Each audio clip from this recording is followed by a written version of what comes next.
similar style. They're not too different than this. Some of them, more or less, the difference is this is all open for all of them, and then it gets down to here that changes a little bit, whether there's another bar or, and most of it, at least in my opinion, is stylistic. Whatever the kids want. Do you guys want to talk about air cells and ports and all that stuff for those helmets? Yeah. Unfortunately, they're covered up, and he didn't need to adjust the air in his helmet all season. Most of the guys, we have to punch a hole because of the sticker. There are 3 different ports to put in air that are here. It's hard to tell.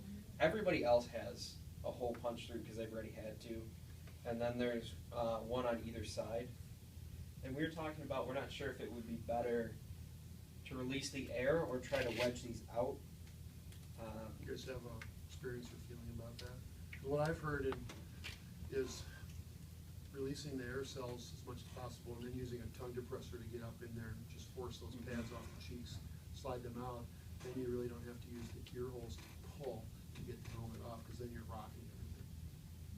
I don't know what you guys think, but I would say, yeah, release the air. That would give you more wiggle room. When you get to that point, when you get to the point of helmet removal, prior to that, they're helping in stabilization. right, yeah, it's all. Yeah. The only thing I wonder about is youth helmets, how well they're fit to kids. They're the same. Well, Or they were in are they- Cameron. are they You know, they got carefully air fit? sacs or the air pockets in theirs, so.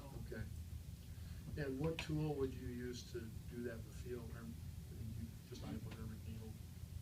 How do you deflate them? Yeah, We have, it looks like a hand pump that you'd use for blood pressure, basically, but it has a needle in it like you'd find for pumping up a basketball, and we just let the pressure out that way. But you could do it with a. You could, yeah. Just stick it through that port? You stick it through there, pop a hole in it either way. I would say depend on the severity of the case. I mean, Exactly. if you gotta pop it and ruin the helmet, pop it and ruin the helmet. But if you have time, take time. Because you can replace them, Yeah. yeah. Yep. So if you poke it up from the sides, it wouldn't matter. Mm-hmm. There's a new helmet that Price Lake might consider, or Joe. That's what the football coach was talking about.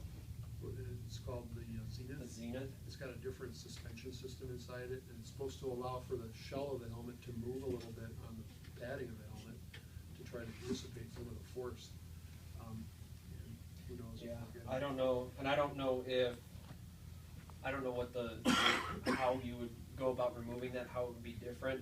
I don't know if, say, Rydell has a patent on this quick release style or not, and they're the only ones who can use it, or that'd be one of those, if we get it, I'll have to look at it, see how to do it, and then kind of pass the word. Let's see. Can you pass that around so we can? Which Sure. model of Riddell is that? Is that the Revolution? I think so. That was the helmet on the player with the subdural, by the way. Yep. This, I think this is the Revolution. It's either Revolution or the Speed.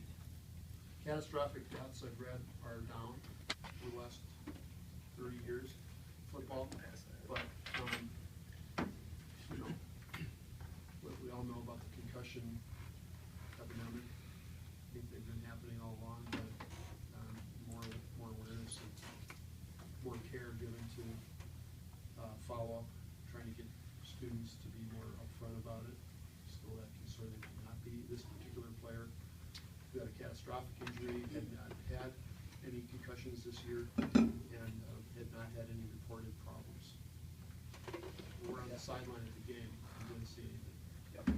So, There's nothing that happened before, because they even stretched him, and the coaches even talked defensive strategy pretty in depth with him, so we know, and he was able to give all the right answers. And one of the nice things about a senior in varsity is you get to know him pretty well, and we didn't see any changes. So I think it was that classic person has something happen, they're up walking and talking and acting normally, and then they collapse.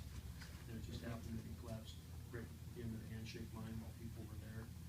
Could have been in the locker room, or could have been driving home, and that's the scary part. Were you able to get it